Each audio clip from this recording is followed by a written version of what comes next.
네, 세계 금융시장이 관세 전쟁 후폭풍에 요동치고 있습니다. 지난주 뉴욕 증시는 역사적인 변동성을 보이면서 투자자들의 간담을 서늘케 했는데요. 자, 이 변동성 언제 끝날지 모릅니다. 여전히 불안감 커지고 있고요. 이와 함께 채권, 환율, 증시, 금, 코인 모조리 다 출렁대고 있는 이 시각, 우리는 어떻게 읽어야 될까요? 주연수 한국금융연수원 교수와 함께 이야기 나눠보도록 하겠습니다. 안녕하십니까? 네, 안녕하세요. 먼저 미 국채부터 가도록 하겠습니다. 지금 이 모든 것이 미 국채 때문이다. 트럼프 대통령도 국채 금리 튀어오르는 거 보고 쇼크를 먹었다, 충격을 먹었다. 이제 이런 이야기들 나오고 있고요. 교수님, 한때 10년물 금리 3.8%까지 떨어졌다가 느닷없는 폭등이 나와서 4.5%까지 지금 올라와 있습니다. 미 국채 시장에 지금 무슨 일이 일어나고 있는 겁니까? 아무래도 일단 셋오프 현상이 일어났다고 봐야 되는 거죠. 국채의 수익률이라는 것이 본질적으로 그 가격 지표와 직결이 되는 것이기 때문에 그 수익률이 올랐다라는 것은 가격이 하락했다라는 것을 의미하는 거고요. 거꾸로 들어가 보면은 그렇다라고 한다면 누군가 시장에서 미 국채를 대량으로 매도했다라고 생각해 볼 수가 있는 것이죠. 예를 들어서 LSEG의 데이터를 보시면은 지난주에 글로벌 채권 펀드 쪽 자금이 약 257억 달러가 유출된 걸로 나오고 있습니다. 그렇기 때문에 상당 부분 이 부분에서 자금이 유출된 것, 즉 자금 유출을 커버하기 위해서 국채를 매도했다라고 봐야 되는 것이겠죠. 그래서 이에 반응을 하기 위해서 트럼프 대통령이 이제 관세 부과를 유예한다라고 발표를 한 것으로 보이고요. 뭐 이제 이런 부분이 계속해서 나타나고 있는데 실제적으로 우리가 좀 생각해 봐야 될 부분은 왜 이런 현상이 나타났냐를 생각해 봤을 때 연초부터 사실 주식시장에서는 고점을 찍고 거의 20%가 넘는 하락폭을 기록했었다라는 것이죠. 그러면은 포트폴리오를 운용하는 입장에서는 주식 쪽의 그 자금 규모가 상대적으로 작아졌기 때문에 팔지 않았다고 하더라도 평가에 의해서 작아졌을 수가 있겠죠. 그러면은 그 부분에 대해서 비중을 맞춰주기 위해서 채권 쪽에서도 매각을 해야 될 가능성이 있었고 그렇게 되면서 일단 그 채권 매도세가 나타났다라고 보는 게 지금 시장에서 보는 일반적인 관점입니다. 네, 일반적인 관점을 이야기해 주셨지만 시장에서는 역시 뭐 음모론이라던가 좀 더 대결 구도에 관심이 크잖아요. 누가 미 국채를 팔았는가? 중국이 팔았다, 일본이 팔았다, 영국이 팔았다. 이런 중국이 팔았다 설이 지금 굉장히 많거든요. 여기에 대해서 우리 교수님은 어떤 입장이십니까? 중국이 막 대거 국채 매도를 해서 금리를 끌어올렸다. 예, 뭐 그렇게 볼 수도 있겠습니다만 문제는 지금 우리가 가지고 있는 데이터를 봤을 때는 그거를 추적하기 어렵다라는 데 문제가 있는 거죠. 예를 들어서 미국 재무성 같은 경우에 외국인들이 얼마나 국채를 보유하고 있는지를 월간 자료로 해서 저희한테 이제 제공을 해줍니다. 틱데이터라고 하는데요. 이 자료가 유감스럽게도 지금 가장 최신의 자료가 2025년 1월까지밖에 나와 있지 않아요. 그래서 가장 최근에 어떤 식으로 움직였는지는 파악하기 어렵고 그 수치를 구체적으로 보려면 6월이 지나야 6월이요? 볼 수 있는 그런 상태입니다. 그래서 지금 상태에서는 여기에서부터는 정말 추측을 할 수밖에 없는 상태인데요. 왜 중국이 제일 먼저 나오는가를 생각해 보면은 아무래도 이번 관세 전쟁의 가장 큰 피해자라고 얘기를 할 수밖에 없는 그런 상태이고요. 그 다음에 같이 보복 관세를 매겼다라고는 하지만 이 부분만으로 충분치 않다. 다른 추가적으로 시장에 그 충격을 줄 만한 요인이 필요하다라고 생각을 했으면 미 국채 매도가 가능하기는 할 겁니다.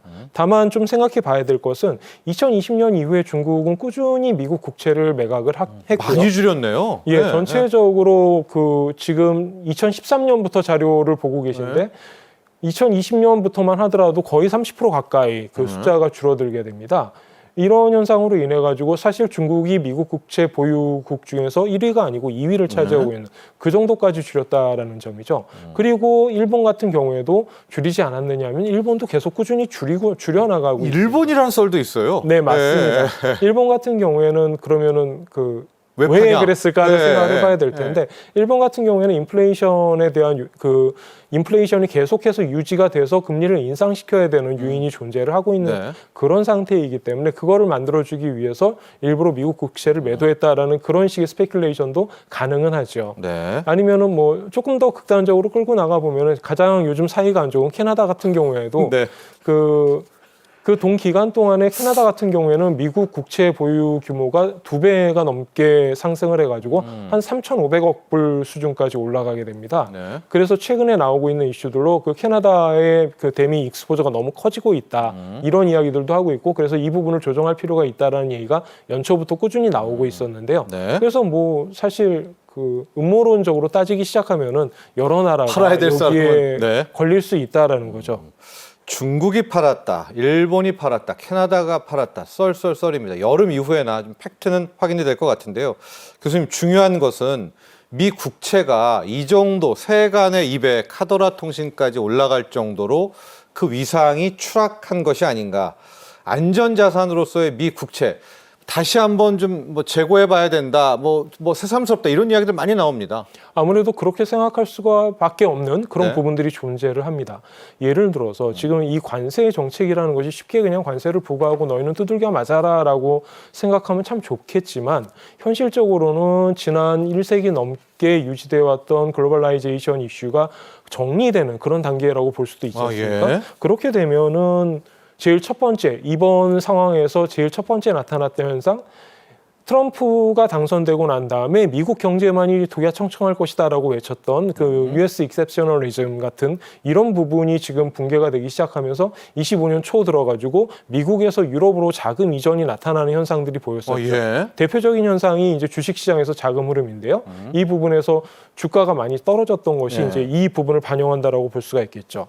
그 다음에 미국의 무역 정책 변화로 인해 가지고 관세를 부과를 하게 되면 이거 자체가 두 가지 정도의 요인이 작용을 할 수가 있는데 첫 번째로는 미국의 잠재 성장률이 약화될 수밖에 없다라는 네. 점입니다. 관세는 어떤 식으로 평가를 하더라도 그 상대국 내지는 자국에 부정적인 영향을 줄 수밖에 없어요. 그렇기 때문에 잠재적인 경제 성장률이 둔화될 것이다. 그에 따라 가지고 더 안 좋은 포지션으로 갈 수가 있을 것이다라는 그 첫 번째 추측이 있었고 예. 그다음에 두 번째 추측은 아까 말씀드렸던 글로벌라이제이션에서 이게 신고립주의로 가게 된다라고 네. 한다면 그랬을 때 거래 상대방이 미국 내지는 미 달러화로 되어 있는 자산을 가져야 될 유인이 있느냐라는 매력이 것이죠. 없죠. 예. 그렇게 된다라고 한다면 안전자산으로서의 가격, 즉 카시카리 총재가 이야기했던 그 세이프헤이븐으로서의 미국 자산의 매력은 떨어지고 그 매력이 상대적으로 금과 같은 특정 기금속으로 집중될 가는 거다. 가능성이 있다라고 보여지는 네. 것이죠. 미 국채뿐만이 아닙니다. 지금 달러의 인기, 달러의 몸값도 추락하고 있는데요. 달러와 상대 통화의 비중을 말하는 이 달러 인덱스가 100선이 깨졌고요. 우리 원달러 환율도 우리 자체적으로는 관세 쇼크에 직격탄을 맞는 나라임에도 불구하고 환율이 오히려 떨어졌습니다. 1,420원대까지. 달러도 함께 약세가 나오고 있네요. 미 국채의 몸값도 추락하지만. 예, 그렇습니다. 지금 국채를 매도했다라고 하는 것은 결국 그 자금 시장에서 달러화를 이제 끌어들이는 요인이 강해졌다라는 것이고 달러화의 공급이 많아졌다라고 한다면 달러화의 가치는 상대적으로 떨어질 수밖에 예. 없겠죠. 이게 첫 번째입니다. 그다음에 두 번째로 생각을 해본다라고 한다면 관세 부과에 따라 가지고 잠재 성장률이 떨어지게 될 것이고 그에 따라서 경기 침체의 가능성이 높아지고 있다라는 이야기들을 많이 하고 있지 않습니까? 예. 특히나 JP 모간이나 골드만삭스, 물론 골드만삭스 같은 경우에는 그 이제 리포트를 취소했습니다만 네. 어쨌든 지금 현재 시장에서 바라보는 미국 경기 침체 가능성이 높아지고 있다라고 이야기를 하고 있고 그렇다면 그 다음에 아까 자금의 흐름이 미국에서 유럽 쪽으로 이동하고 있는 그런 케이스다라고 한다면 달러화의 약세는 어떤 의미로는 그 필연적일 수밖에 없는 그런 상황이 되는 것이죠. 네. 그리고 그에 따라 가지고 원하는 상대적으로 올라가는 그런 모습을 지금 나타내고 있는 것이죠. 네. 오늘도 한 1,420원대까지 내려왔던데 일각에서는 뭐 환율 더 그러니까 달러 더 약해지면 1,300원대 이야기도 하는데 교수님 어떻게 보십니까? 1,300엔 또 굉장한 1,400원대 또 있잖아요, 저항이. 그 지금 예. 상황에서는 뭐라고 얘기하기 어려운 부분이 굉장히 많이 있습니다. 예를 들어서 한국 그 통화의 가치를 약화시킬 수 있는 요인들, 뭐 정치적 불안정성이라든가 아니면 2분기의 경기 회복에 대한 가능성이라든가 이런 부분에 대해서 한국 경제도 사실 그다지 좋은 상황은 네. 아니잖아요. 그러면은 한국 통화가 사실 강세의 요인은 별로 없다라고 봐야 돼요. 자체적으로 자체적으로 네. 본다라고 한다면 네. 그러면은 그 다음에 남는 거는 미국 달러화의 가치가 어떻게 되느냐라는 측면이 될 텐데요. 여기에서 그러면은 미국 달러화가 90선을 이제 90선까지 떨어질 맞는데. 것이냐 이런 부분에 대해서는 함부로 예측하기는 어려운 상황이다라는 것이죠. 네. 증시가 보도록 하겠습니다. 지난주 증시만 놓고 보면 이게 미국 증시인가 아니면 일개 진짜 중형주가 움직이는가 할 정도였었습니다. 이번 주도 걱정이 된다는 분들도 계시고 지난주에 한번 폭풍이 지나갔으니 또 괜찮다 이렇게 보시는 분들도 있어요. 뭐 간단한 논평 좀 부탁드립니다. 네, 그 지난주와 같은 현상이 다시 나타나긴 아무래도 쉽지는 않을 네. 겁니다. 그 2차 대전 이후에 세 번째 상승폭이라는 그런 수치. 2차 대전까지 갑니까? 네네, 예. 그렇게 되더라고요. 예. 그런 수치를 쉽게 볼 수 있는 것은 아니죠. 그리고 아무래도 이제 시장에서도 다시 한번 생각해 볼 여력이 있어야 될 것이고요. 아까도 잠깐 말씀드렸지만 미국 시장 같은 경우에는 연초부터 시작해서 지금 마이너스 25% 이 정도 수준까지 떨어져 있는 상태였는데 이 부분이 어느 정도 회복되면서 지금 절반 정도 회복됐다라고 볼 수도 있을 거예요. 네네. 예를 들어서 나스닥 맞아요. 같은 경우는 12% 오른 셈이니까요. 예. 예, 이런 식으로 생각을 해본다면 지금 상황에서 앞으로 어느 쪽으로 나아가야 될지 어떤 방향성을 탐색을 해봐야 될 텐데 문제는 지금 이 불안정성을 이끌어낸 그런 요인이 증시 자체의 요소라기보다는 증시 외부적인 요소, 즉 정치적인 요소이기 때문에 이것이 트럼프의 입에서 어떤 발언이 나올지에 따라서 굉장히 흔들릴 수 있는 그런 위험성을 가지고 있고 그런 불확실성이 있기 때문에 당분간은 좀 조심스러운 행보를 보이지 않을까 생각을 하고 있습니다. 네. 국내 증시의 코스닥 같은 경우에는 지금 이 막 급등락 속에서 의외로 선전하고 세계적으로 선전하고 있더라고요. 아무래도 우리 코스닥 종목들이 관세와 좀 무관하게 움직여서 그런 건가요? 구성 종목들이? 네. 한 두세 가지 정도 생각해 볼 수가 있는데요. 코스닥이요? 첫 번째로는 작년 12월부터 정치적 불안정성이 있었고 한국 같은 경우는 그래서 사실 주가가 많이 떨어졌었죠. 네. 그러니까 일단 기저 레벨이 다르다라는 점을 생각해 볼 수 있을 거예요. 흥미로운 점을 보시면은 12월 9일 날 이제 이 정치적 불안정성이 발생하고 나서 627을 찍으면서 최저점을 기록을 하는데 네. 이번에 관세 부과와 관련돼 가지고 다시 한번 최저점을 기록을 하는 게 637선, 즉 굉장히 비슷한 수준까지 움직이게 맞죠? 된다라는 걸 볼 수가 있는 거죠. 그러면 한국 입장에서는 이미 맞은 수준까지 다시 돌아온 거고 외국 입장에서는 처음 맞은 거니까 네. 아무래도 한국이 그런 식으로 비교를 하면 조금 나아질 수 있다라는 그런 이야기를 할 수가 있는 거죠. 네. 두 번째, 그럼 24년에는 지수가 좋았느냐? 그럼 그것도 아니었죠. 네. 24년에 코스닥 관련 기업들 별로 실적 좋지 않았다라는 거 많은 사람들이 지적을 하고 있는 부분이죠. 네. 그런 상태에서 지금 현재 25년에는 그거보다 얼마나 더 나빠지겠니라고 생각하는 어떤 그런 부분들도 존재를 할 거예요. 그다음에 마지막으로 아까 조금 전에 말씀하신 것처럼 제약이나 바이오 같은 네, 경우에는 맞죠. 관세에 비해서는 네. 관세에 대한 익스포저는 조금 더 작은 수준이다. 이런 식으로 상대적으로 좀 장점이 있는 부분이 있기 때문에 다른 국가들의 지수에 비해서는 조금 나은 편이다라고 생각해 볼 수 있겠습니다. 네. 우리의 코스닥이요, 작년에 최하위 수익률 꼴찌였었잖아요. 그러니까 상대적으로 올해 같은 경우에 지금 선두에 달리고 있는 것도 그런 저가 매력들도 함께 좀 살펴볼 수가 있을 것 같고요. 자, 우리 주 교수님이 통화정책 전문가시니까요. 연준 그리고 한국은행의 통화정책 가보도록 하겠습니다. 지금 어떤 얘기 나오고 있냐면 5월에 있을 5월 FOMC 회의에서 연준이 금리 인하를 해줄 수도 있나? 또 567, 3개월 인하설까지도 나오고 있거든요. 방향성, 통화정책, 미국의 통화정책입니다. 어떻게 보고 계십니까? 지금 미국의 통화 정책은 그렇게 간단하게 얘기하기는 쉽지 않은 예. 상태입니다. 지금 금리 인하를 주장하는 쪽에서는 일단 JP 모건의 79%를 딱 제시를 하는 거죠, 타이틀로. 네. 경기 침체 가능성 79%인데 금리 인하를 안 할 안 거야? 해? 네. 트럼프의 전형적인 레토릭이기도 합니다. 트럼프의 수사가 일단 기준금리는 낮추고 봐라라는 그런 부분이 강하니까요. 네. 그래서 이제 그런 부분에 대해서는 이야기를 하는데 문제는 뭐냐면 트럼프의 정책 중에 이 관세가 가장 크게 문제가 되는 거는 관세는 어떤 형태로든 인플레이션을 야기합니다. 그렇죠. 이 부분을 지금 계속해서 무시하고 있는 그런 형태가 나오고 있는데 이걸 어떻게 처리할 것인가 굉장히 중요한 모습이 된다는 거죠. 조금만 이야기를 해보면 관세를 인상을 했을 때 이 관세는 주로 수입 물가의 인상을 야기하게 됩니다. 예. 여기에서 여러 가지 논란의 여지가 있습니다만 그리고 이번에 트럼프 행정부가 25%의 한국 관세를 제시를 하면서 패스오버 레이트를 0.25라고 이야기를 했는데 실제적으로 니만의 페이퍼를 보면 그 부분이 0.94로 나옵니다. 네. 그래서 이거를 알고도 이렇게 쓴 거냐 이제 이런 논란이 있는데요.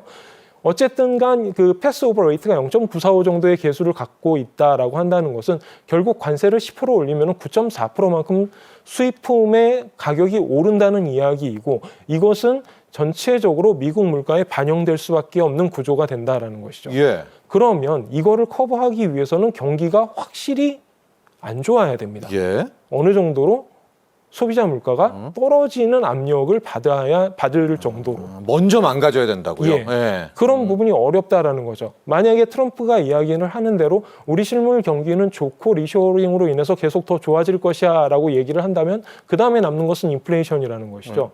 경기가 둔화되는 정도로는 사실 쉽지 않은 이야기가 된다라는 거예요. 연준 입장에서는. 예. 그러면 지금 당장 연준이 계속해서 이야기하는 것. 예를 들어서 뉴욕 패드의 윌리엄스 총재 같은 경우는 지금 2025년에 인플레이션이 약 3.5%에서 4%가 될 것이다라고 이야기를 하고 있단 말이죠. 네. 그러면 이 정도 상황에서 지금 금리 인하를 해야 됩니까? 이거는 쉽지 않은 이야기라는 거예요. 지금 금리를 계속 내리는 그런 과정에서 계속해서 논란의 여지가 있었던 거는 그래 그 인플레이션이 떨어지는 건 알겠는데 이게 타깃인 2% 레벨로 수렴하느냐의 여부에 대한 이야기였었잖아요.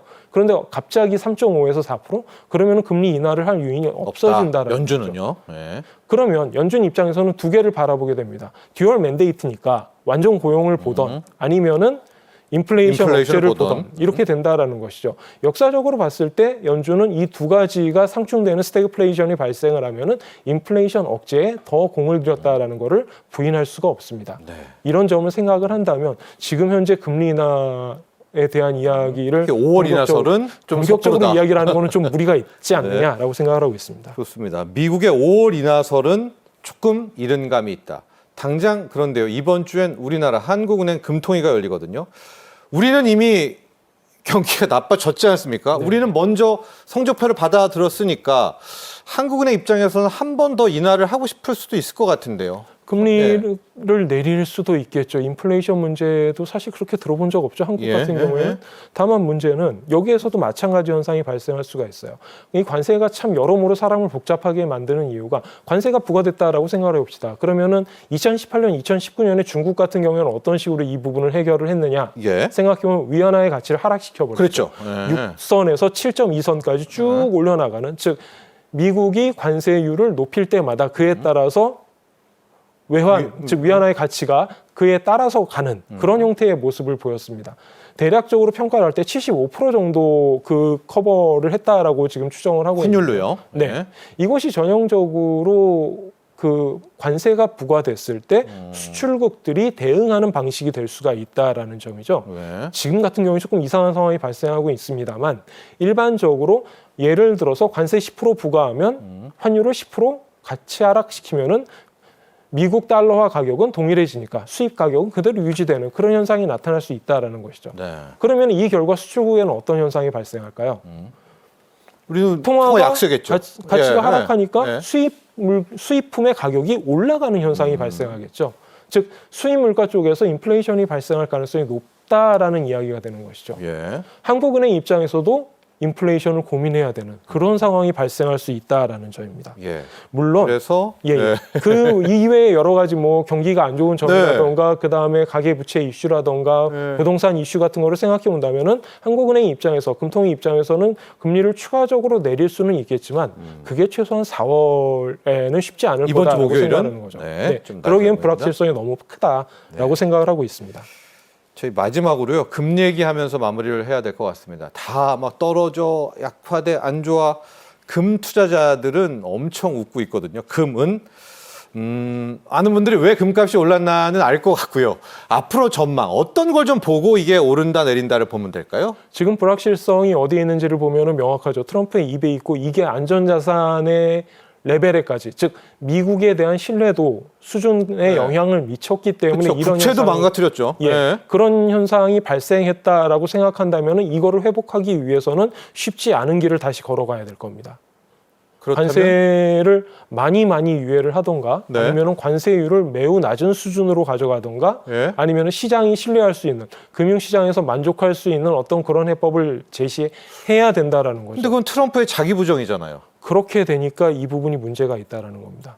지금 현재 트럼프의 정책이 관세에서부터 시작한 것이 어떤 의미로든 아까도 말씀드렸지만 이게 다시 극단적으로 되돌아서는 글로벌라이제이션에서 돌아서는 그런 형태가 된다라고 한다면 여기에서 크게 벗어나려고 하지 않을 거예요. 네. 그리고 이 돈은 이미 쓸 곳이 정해져 있죠. 네. 예를 들어서 상속세의 폐지라든지 소득세 감면이라든지 법인세 인하라든지 이런 것들이 다 공약에 포함되어 있었는데 여기에 쓸 재원을 마련하기 위해서라도 또 아니라고 한다면 지금 트럼프의 공약 중에 하나 최근에 이슈가 되고 있는 소버린 웨스 펀드를 만들어내기 위한 재원으로서 사용할 가능성도 있다라고 보여지는데 네. 그러면은 이 관세 정책에서 물러나기 어려운 그런 스탠스를 댄다라는 거죠. 네. 그러면은 반대로 생각해 보면 그렇게 돼서 미국의 신뢰도가 여전히 낮은 수준으로 유지가 된다면 대안으로서 세이프 헤븐으로서 금의 매력도는 당분간 높은 가치를 유지할 가능성이 높다라고 보여집니다. 네.